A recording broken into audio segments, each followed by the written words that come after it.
Hey everyone, and welcome. Today we are diving deep into chapter 64 of Bibliomancers. So Princess Maria just survived an encounter with a dragon, which is, a pretty big deal. But now she's about to face a totally different kind of monster, her own family.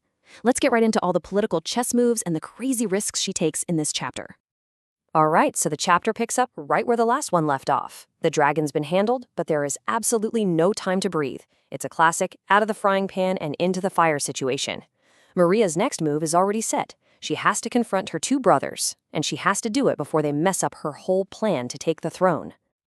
But before she can deal with her brothers, there's a really important relationship she needs to fix. Things have been, they've been pretty awkward with her right-hand man, Ronan, ever since he unveiled that, let's just say, controversial statuette of her, complete with a very unflattering nickname.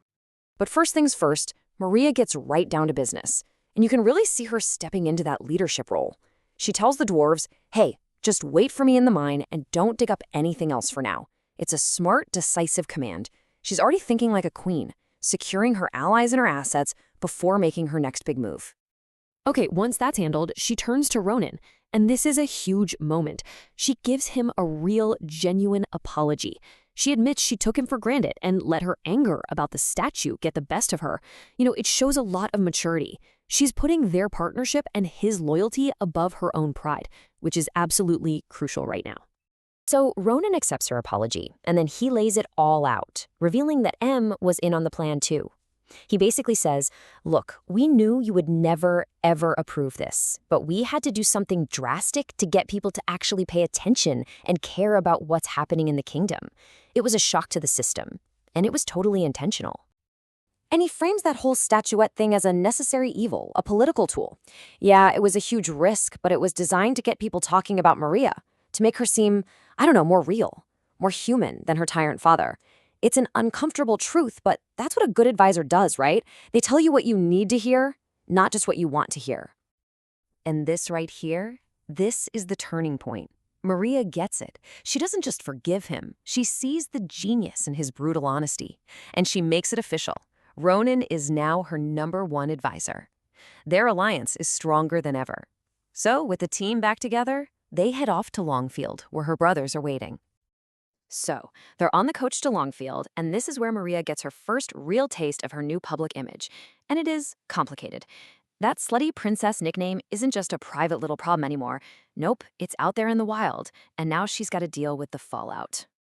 And of course, the person to call her out on it is the most innocent person possible, a little kid who's sharing the coach with them.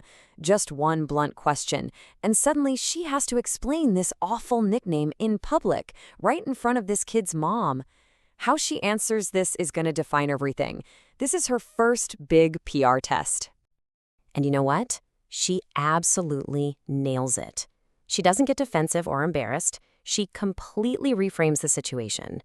She calmly explains that a big bully, the dragon, gave her that name just to be mean. And then she adds that she bullied him right back. In one brilliant move, she flips the script, turning an insult into a story about courage. Then she whips out her magic ring to prove she's telling the truth. And the way she demonstrates the ring is just perfect. She says something simple and obviously false, like, I hate ice cream.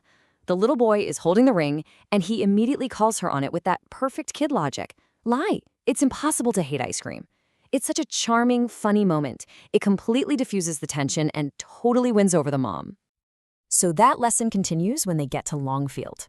They're in a busy inn, and Maria decides it's time for a little, let's call it magical market research. She uses a hearing spell to secretly listen in on all the gossip and see what people are really saying about her. And what she hears is fascinating. It's a real mix. People are talking about her reputation, her looks, but the key thing is they are talking about her. They're comparing her to her dad, and she's coming out way on top. Some people are even saying they'd support a queen. It's proof. Ronan's crazy plan is actually working. The scandal made her relevant. Okay, so now Maria has a much better sense of where she stands with the public. She's ready. The next morning, it's time for the main event, the showdown with her brothers, Ivan and Carter. This is the climax of the whole chapter. And the tension is immediate. Ivan doesn't even say hello. He just comes out swinging, hitting her with the nickname and letting her know that, yep, he knows everything about her plans. The hostility is just dripping off him. You know this is not going to be an easy chat. And you see right away that these two brothers could not be more different. Ivan is basically his father's tack dog. He's aggressive, threatening, and thinks her plan is a complete joke. Carter, on the other hand, he's the cautious one. You can tell he's terrified of their father, but there's a part of him that's quietly rooting for Maria to actually win. And then Ivan, just to be cruel, he delivers this absolutely chilling message from their father. He tells Maria that her punishment has already been decided, and it's not just death, it's total, complete, public humiliation before she dies. I mean, wow. This makes it crystal clear this is a fight for her life. But even after a threat like that, Maria stays cool as a cucumber. She's all strategy. She doesn't fire back with her own threat. She makes a diplomatic move. She offers them both amnesty, promising them cushy ambassador jobs if they just agree to stay neutral. She's giving them an easy way out, a way to save face. Carter seems tempted, but he's too scared to agree to anything right now. And Ivan, he literally just laughs in her face. So Maria realizes diplomacy isn't going to work with him. It's time to change tactics completely. If an offer won't work, maybe a wager will. She forces Ivan to name their father's most powerful ally, not counting the dragon, of course, and that's Duke Mountbatten. Now, this guy is a huge deal. He's the Minister of Mines, and more importantly, he has his own massive private army. He is the single most important piece on the chessboard. So this is the bet she lays down. She says she can get Duke Mountbatten to switch sides and support her. And if she succeeds, both Ivan and Carter have to ride to the capital and publicly back her claim. Ivan agrees, probably because he thinks it's impossible, but he adds a little warning. You know, he's just as likely to arrest you for treason as he is to listen to you. And that is where the chapter leaves us. What a cliffhanger.